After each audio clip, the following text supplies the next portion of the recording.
The only reason I ask is CNY Solar will be at the climate rally at the Inner Harbor. So if you want to find out more directly from one of the installers. And Renewable will talk to you too. I know that they're going to be developing projects soon, they're just not having right Okay. now. So having said all of that, and Pete provided a great example, CNY Solar is offering projects, so they've got farmers that have leased land to them and their development partner, their financing partner, to build these big arrays and solar farms, and then they will get customers to sign up to participate in them. And their model is very similar to ours. It's a power purchase agreement model. So how our project started, it grew out of another project entirely. It's our municipal procurement project. So NYSERDA funded us to help municipalities go solar, which was the question we had earlier. So municipalities traditionally have not been able to take advantage of solar energy. Earlier I mentioned you need to be able to take advantage of the tax credits for solar, for rooftop solar or backyard solar to be a really great option for you, and municipalities don't pay taxes, so they can't take advantage of the tax credits. So in Clay, what they've done, and in other parts of the community where municipalities have gone solar, they lease their land to a developer.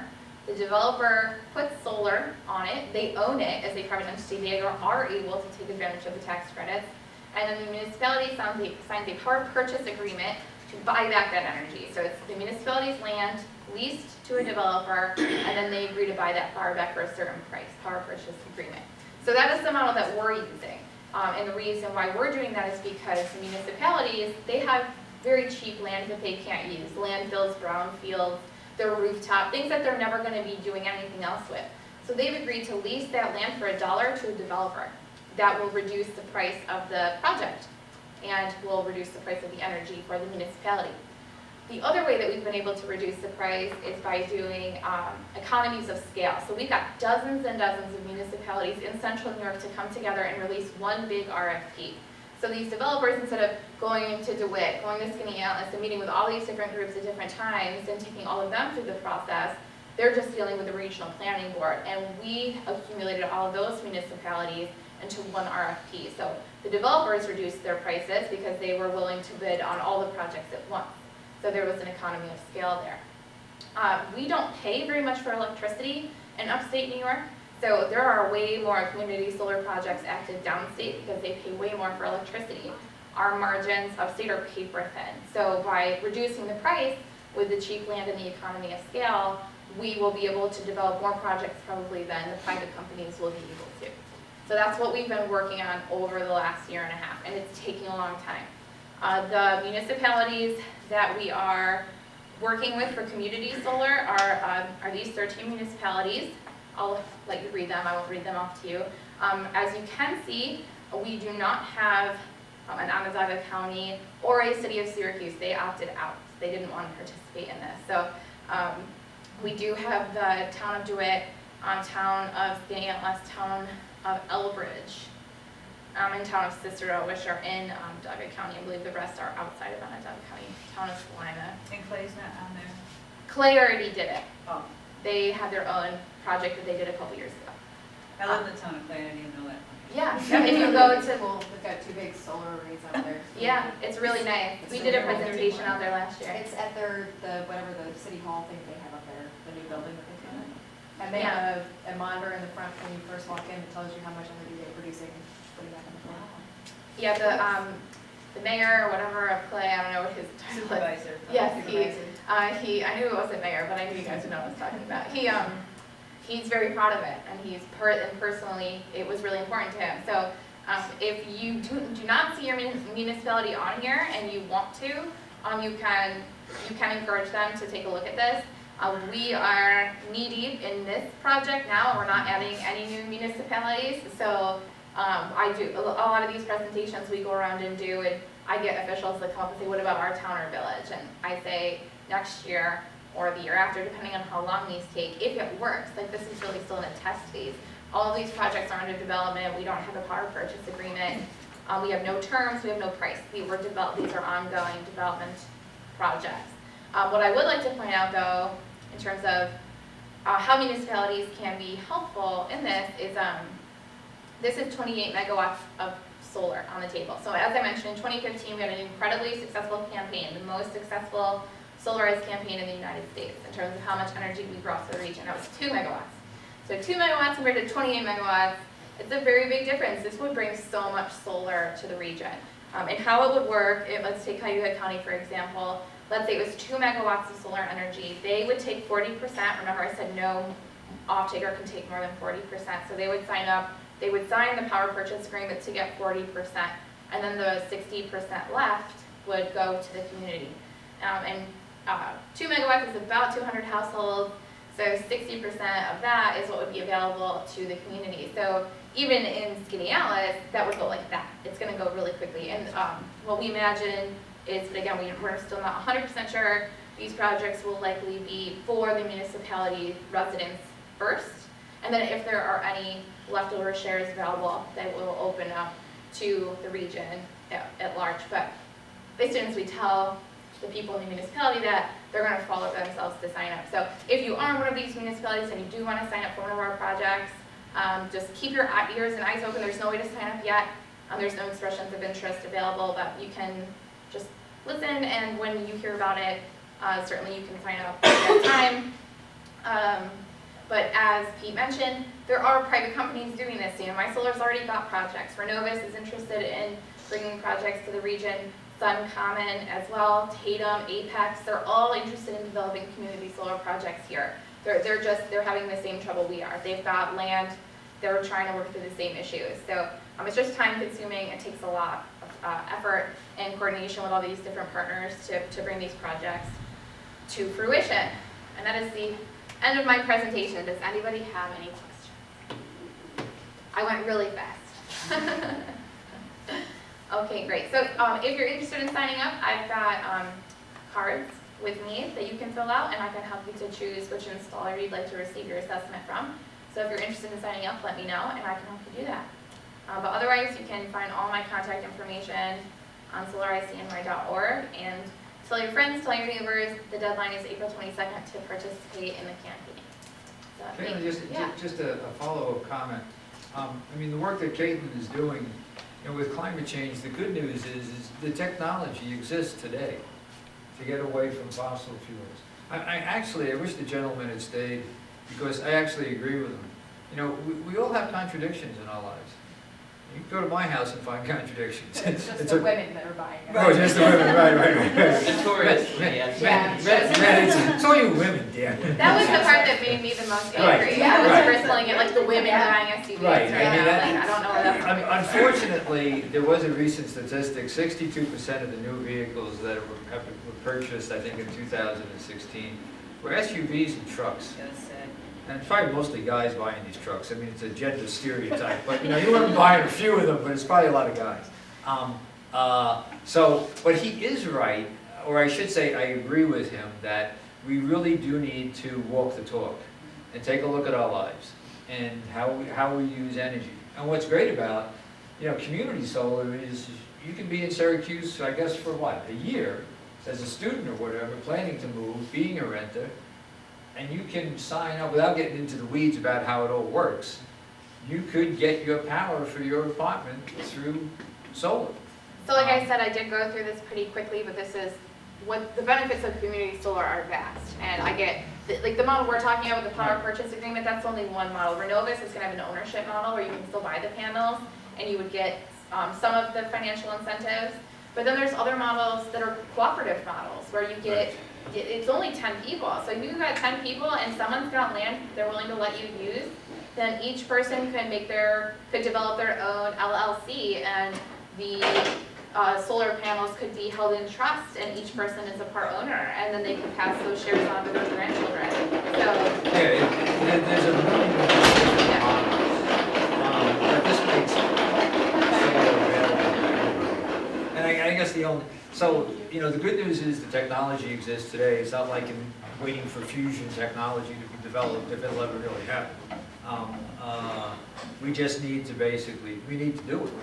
And each generation, that basically says, not my problem, we'll do things as usual, makes it harder for the next generation.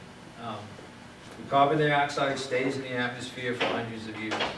So what we put in now, longer after I'm gone, it's gonna be there, Right. for the youngest in the audience today. But Right. the solution's staring us right in the face. And the power purchase agreement model that we'll have available is perfect for low to moderate income households. So here is a constituency that is a large part of our community that's been locked out of being able to take advantage of renewable energy. I can't afford to go solar. I don't even come close. I have 2 children and I'm a single mom. So I'm not going and spending $10,000 on solar. It's not feasible. Also, my roof faces the wrong direction. So I couldn't anyway. But for me, a power purchase agreement model is great. It's no upfront cost, and there's a 10 to 15% cost savings on your electric bill, theoretically. And so it's really, NYSERDA has complicated it, which is unfortunate, but this is coming. It's just taking longer than we hoped.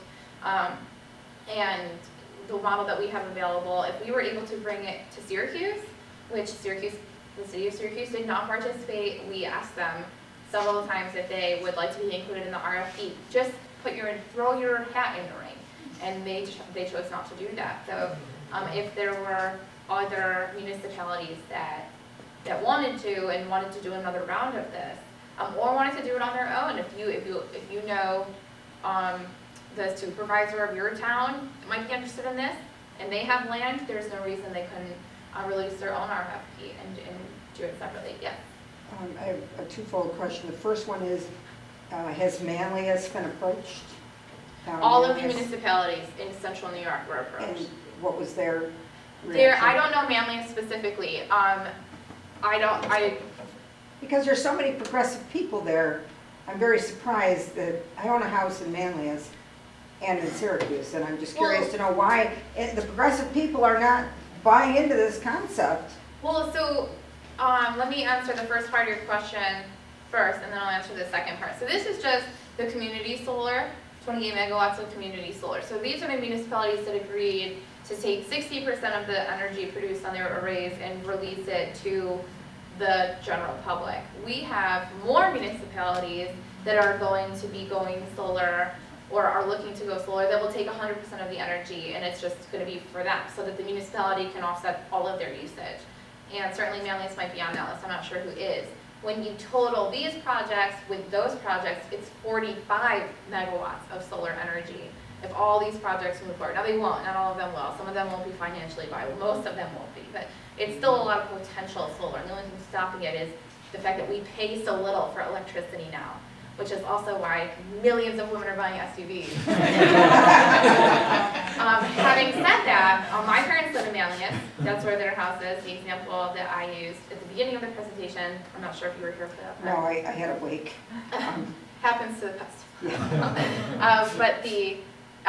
But when you look at the chart, we have a map of all of the installations, and the east side of Onondaga County is the worst performing 2 years in a row. Worst performing in what respect? We have the fewest people in the Fayetteville-Manlius area go solar compared to any other part of Onondaga County. But you know what? They get more sun than we do in Syracuse. And they have the financial resources to do it. And we had Right. several presentations out there and nobody came. They were very poorly attended. And we were So shocked. sad. And we thought, how do you reach the people in Fayetteville and Manlius? And we tried everything we could think of, and they didn't turn They're all out to thinking about presentation. moving. Maybe.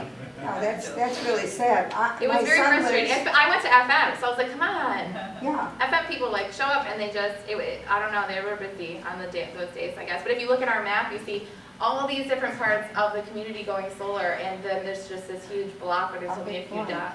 Yeah. and I want to know, my son lives in the house in Manlius, and I want to know why Syracuse is being so difficult, because I live in Syracuse. They didn't think that they would be able to save money. They thought that it was, This is about our world. right, so they need to be able to make a financial case for it, which is a huge part of our economic model as a nation, or globally, if you will. But the city of Syracuse is not rolling in cash right now. So if they were to develop solar projects and spend more money to get their electricity, that wouldn't be very well received. Now, I don't agree with their assessment that it would have cost more. We're arguing it's going to be a 10 to 15% cost savings. So by doing this, the whole point of what we're doing here is to allow these municipalities to be our guinea pigs and to prove our theory. So in 5 years, when we've gotten several of these projects to go forward and they've all saved money, then you'll see the municipalities forming it. And by the municipalities doing it first and setting the example, then if you hear about it and I hear about it and everyone else hears about it, oh, if it worked for Manlius, it's gonna work for me. So it's supposed to prove to the municipalities that it will work, and by doing that, we can convince the constituents. You think National Grid being downtown is a factor in them? No, I don't think so, because downtown buildings can't go solar anyway. So Cannot because? I'm not, it's just a legal thing. I'm not exactly sure why. Good Lord, and Yeah. my taxes all go. All the residents can, like anything outside of core downtown. I think it's because of just like the load. Like it wasn't to be mean. It was just, it's just the way that it works. It's just, Yeah. it can't. There's Too- a transformer. Too much. Yeah, there's an Yeah. engineer, they use way too much energy Yeah. and the That wires makes sense. aren't big enough. So if you go back to, I was watching, like Who Made America, and it was all about like the barons of it was so interesting, as misogynistic as it was, I quite enjoyed it. But one of them was the development of electricity and like the first lights and Thomas Edison and how all of that came to fruition. And all of those lines that were put up back at that time are still up now. There have been no upgrades to the system. So we're taking renewable energy and way more power than we ever imagined using, and we're trying to put it on Thomas Edison's power lines. Literally, they're the same. Like unless they fall down, they have to replace them.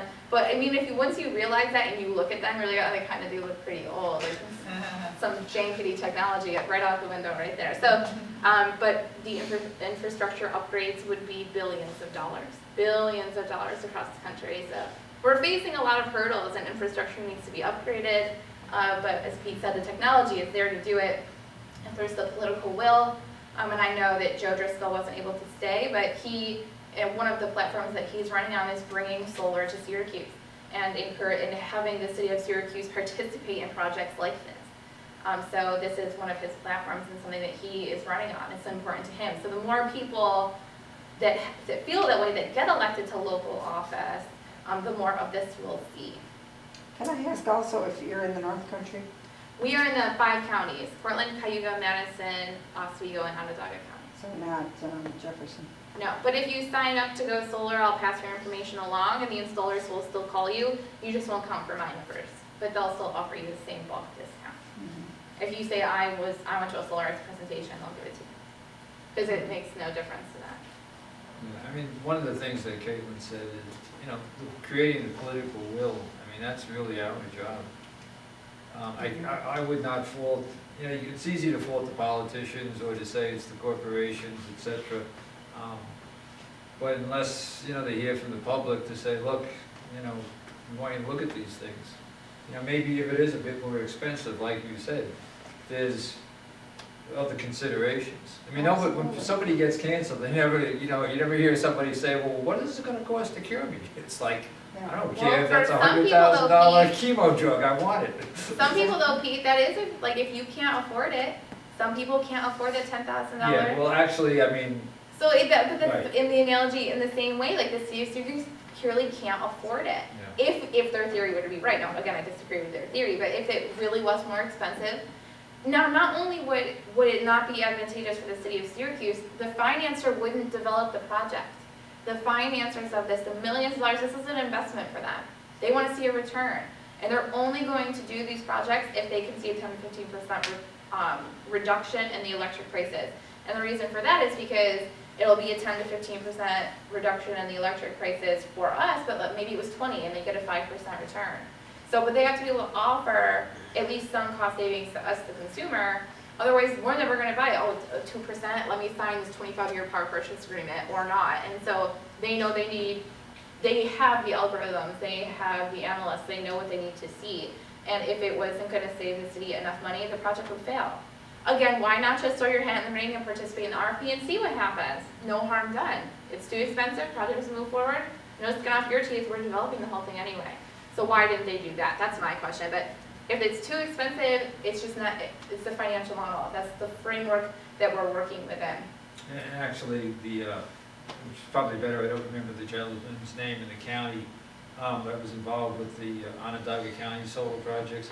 But he said because of the price of natural gas, et cetera, the cost of electricity have come down. So some of their cost-saving estimates have actually been reduced. And he said, they can propose anything they want, but unless the county legislature approves it, unless the numbers don't crunch in the right direction, it's very hard to get things passed.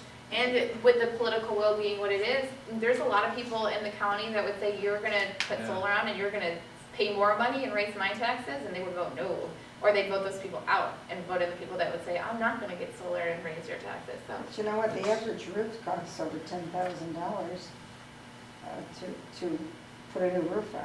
And actually, So when you think about it. if you have your roof done, when you have your solar panels installed, you can have 30% of the cost of the roof as part of your federal tax credit. Yeah. So, I mean, it's a hell of a deal, actually. Yeah, and right now electric prices are very low, but we've seen the volatility. And I have seen recently the statistics of people buying more SUVs.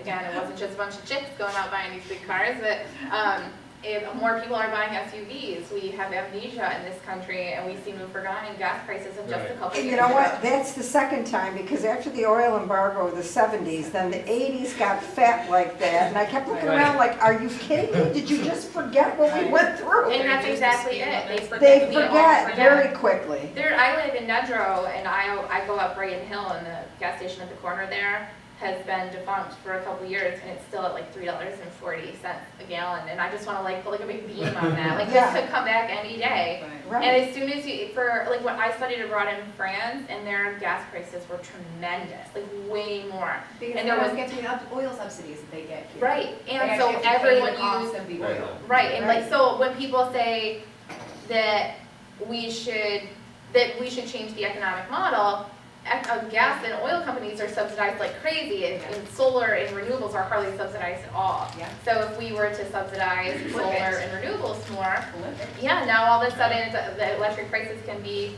as low as they want. Solar would still be, Germany has tons of solar because they subsidized it huge. And people are like, oh, well, they've got a lot of subsidies. Well, so does oil and gas. So like, who's funding your, my political science degree is gonna start coming out soon. But what was However, I it gonna really say? isn't a partisan issue. I mean, the town supervisor in Clay is a Republican, and he is all for solar power. The town that I went to high school in Texas is now like the hallmark town because they went all renewable. Did they really? You know, I mean, That's great. it's not a partisan issue. No, not at all. And it's just whether or not it makes economic sense. And if on a federal level we were able to convince people of that, then we would have, we have the 30% federal tax credit, which is great, and it was recently extended, so they're not doing nothing. But they could certainly be doing way more. And the more that they do,